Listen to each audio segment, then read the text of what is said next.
Hello, and welcome to The Excerpt. I'm Dana Taylor. Fears about how AI will utterly transform our lives in the years ahead are rampant. From replacing us in our jobs to posing an existential threat to humanity itself, there's no end to the negative hype this technological revolution has fueled.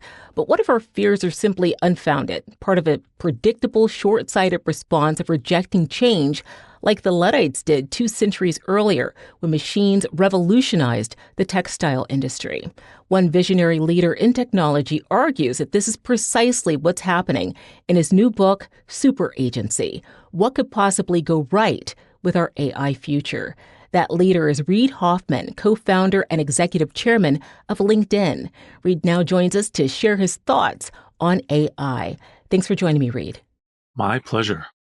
You've said that you're optimistic about our future with AI, and we're an early philanthropic supporter of OpenAI. Who wooed you, and what convinced you to be one of the first to hop on board?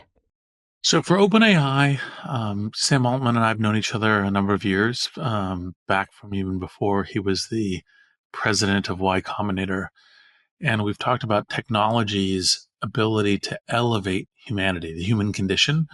And so we've done it in a number of different circumstances, but OpenAI was, then coming about because of the theory that we needed to make sure that this transformative technology would be designed and built with kind of making sure that the broad spectrum of human concerns was embedded, not just the questions that might come up from companies, which are obviously have a lot of good things, but also have sometimes more focused and limited motives. And so that was the idea for starting OpenAI.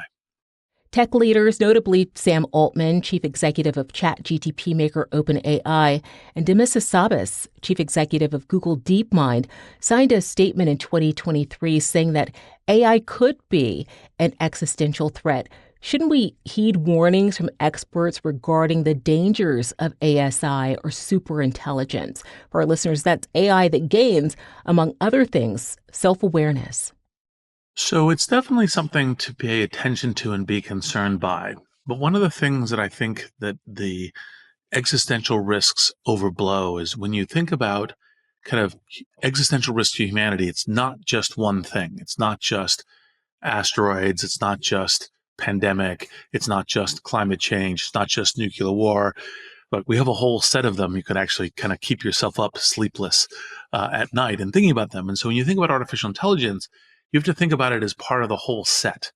And yes, because of what humans might do with it, or maybe some science fiction construction of kind of the Terminator, kind of movies that you get to a kind of a malintended robot, that adds to a risk. But when you think about all the other things that AI can do to reduce existential risk, whether it's pandemics and curing them, whether it's being able to identify asteroids early and being able to propose, kind of different kinds of solutions about what kinds of things to do about them, et cetera, et cetera. I actually think AI brings a better portfolio of managing existential risk to human beings. And so that's the thing I think that the existential risk people tend to get wrong, because they tend to think, okay, well, if you just build a robot, like you could say, hey, planes add existential risk to humanity because they can go drop bombs and so forth. So if that's the only thing, then we shouldn't have planes. It's like, well, but they can also fight fires and do all these other things. And so that's the reason why I'm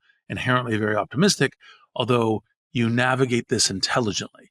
Like you don't pay attention to you don't ignore the fact that there could be negative consequences, and you try to make sure that you minimize those while you maximize the portfolio of positive consequences. Playing devil's advocate here, because you are a man who is in the room where it happens, what, if anything, is being done to mitigate those existential risks? Well, part of the thing from very early on, and, I was helping in this, as early as 2014, so it's been nearly 10 years, is that the various labs within the Western sphere, from DeepMind to Google Brain to OpenAI, Anthropic, they're all participating in, how do we understand what the risks might be? Can we share, questions, analyses to mitigate any kind of highly impactful risks. Things that might cause a breakdown in the system or a great amount of human suffering, or possibly creating a kind of runaway robot in various ways. And so there have been multiple efforts, and those efforts aren't just the companies. We also involve university folks, we involve government folks, in order to kind of red team, as it were, the kind of term that we use to really think about, like, well, what happens if something really goes wrong, or what happens if we mess up? And so there have been a lot of intense work in kind of navigating that, because obviously that's part of what's important to do while you're getting towards the things that can be so magical. Is unease regarding AI reflective of a lack of trust in what humanity will do with these tools rather than what the tools are capable of on their own? Yeah, I think that's probably the thing that I kind of direct attention to is frequently is like, oh, the robots, are dangerous. And actually it's kind of the robots in the hands of human beings. And, that's perennial for all technology, all society and in history. It isn't just the obvious things around like nuclear weapons, but, there's been a whole stack of these things through history. And I think that part of what we want to do is we want to make sure that the way the technology is built, the way that it's introduced, the way that it's created, maximizes the chances that human beings use it for very good purposes and, generally speaking, do not use it for bad purposes. Reid, in your book, we get to know some of the scrappy innovators who've moved our society forward. What can history teach us when it comes to mankind's now predictable fears regarding new technologies? Well, so part of the point of the, kind of what are we doing in Superagency is to show that this discussion that we're having about the technology being potentially an existential threat, potentially a degradation of human capabilities, a threat to society, it's not a new conversation, right? That conversation even goes back to the origins of when we started doing the written word and the printing press, but obviously with electricity and with cars and with power looms as part of the Industrial Revolution. And we as human beings frequently start with the fear of, oh, what does this mean for change in society? Is that disruption, kind of bad for us? And if you look at it, you say, well, okay, without the printing press, which, by the way, was discussed in very similar terms to how we're discussing AI in the fear category, we wouldn't have everything from, industrial revolution, scientific method, modern medicine. All of that comes about from the fact that we can use the printing press to share information and collaborate with each other through time. And so that dialogue was around the printing press. It's pretty much parallels to one we have now. So the encouragement is to say, what we should do is say, look, we understand the fears. We want to navigate them. We want to be intelligent about them. We don't want to ignore them. But this is a standard first fearful response, and actually the hope of what we can build towards. What we describe in the book is iterative deployment, which is you deploy, you get interactions and feedback with millions of people who are engaging in the technology, who then say, hey, this really works for me and my agency, my capabilities, my humanity, and this doesn't. And so you change it over time as a process of going down the road, kind of the journeying together. And that's what's worked for every other technology. That's what we argue works today. And ChatGPT is a good example of that, because you start with, oh, I have some science fiction concerns about, robots and what might happen. And then you realize when you start using ChatGPT in earnest, all the ways that it gives you superpowers, it increases your agency, it is an amplification intelligence. One of the fears that often comes up when discussing AI is job loss. People want to have a sense of certainty that they'll be able to provide for themselves, their families. Is this fear founded, or do you see AI as ultimately a jobs creator? So I think it will ultimately be a jobs creator, but I do think the transitions can be difficult. We cover in the book that, the challenges around the power loom, because there was a whole industry of home weavers This is what ended up becoming the Ludd movement, the Luddite movement, because they didn't want the new power looms. They wanted to keep it to, kind of individual, kind of weavers in their homes creating clothing. But the only way that we get to this broad middle class where we have clothing that, isn't as expensive as our cars, in order to navigate is through the power loom. And so that does create job transitions, because all of a sudden, as opposed to being able to be a capable weaver in my house, I'm now, we now have these factory working conditions, which, by the way, we had to modify a lot. Child labor, a bunch of other things. So there's an iterative deployment challenge moving through.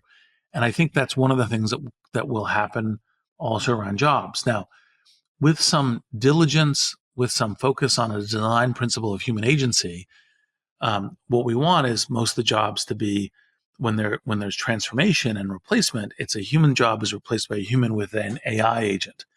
And so I think that's the thing that is possible. And when you look at what are the problems created with technology, you can also think, what are the solutions? And so AI can help you learn how to do the new job, how to find the right new jobs, how to do those jobs and help you doing them as well. And so I'm ultimately quite optimistic, but I do think that there is a transition state that will be challenging and difficult for lots of people and lots of society. And I think that's one of the things we, as everything from technologists to citizens to leaders of society, is one of the things that we need to help with as it happens. There are also concerns about losing control in a society where AI systems make life-altering decisions, bypassing input from humans. This is particularly true in an area like healthcare. I know you've touched on that. You wrote that innovation is safety. What's the vision here? So one of the things that people frequently think is that newness is inherently unsafe. And what they don't really realize is innovation also can create a lot of safety. So like innovation in making penicillin and experimenting through it, first kind of figuring out like, okay, where does it work? Where does it not work? How do you manufacture it safely? How do you distribute it safely?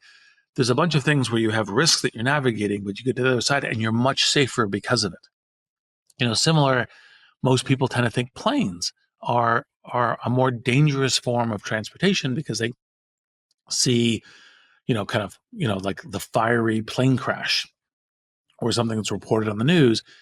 And yet planes are much more safer than cars because we've innovated a whole bunch of safety features into them. And so you can, through innovation, increase safety. And so this is part of the question of like, well, when we're building new AI, is that going to become less safe?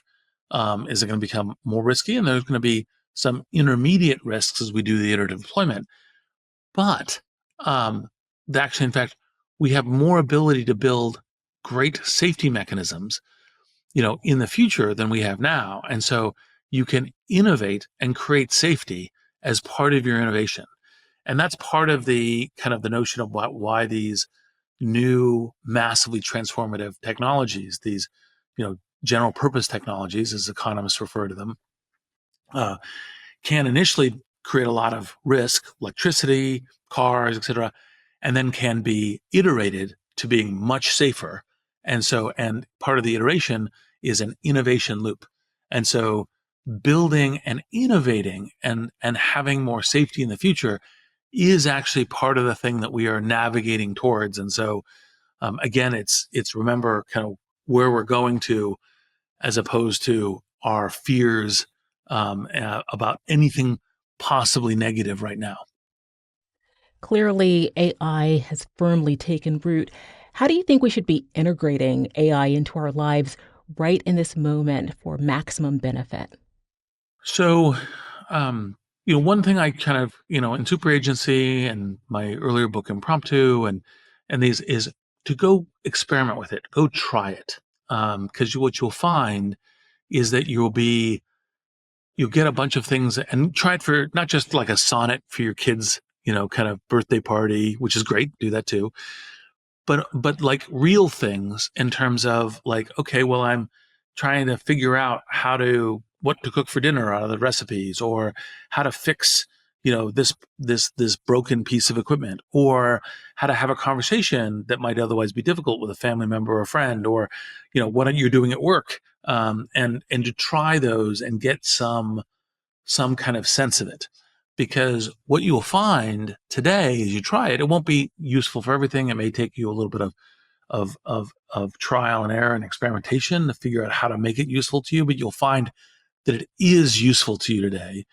And it's part of where you'll see that it starts giving you, kind of superpowers about what you can do effectively. Thank you so much for being on the Excerpt, Reid. My pleasure, and it's very nice talking to you. Thanks for watching. I'm Dana Taylor. I'll see you next time.